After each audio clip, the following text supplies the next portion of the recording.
How to browse the Starbucks menu on the website. Hi everyone, I'm here to assist you today. Without any delay, let's jump right in. First, open Starbucks on your device.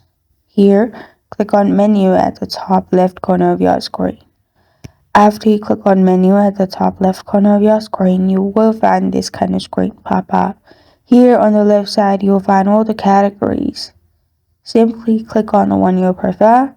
After you click on it, you'll find all the variations of it.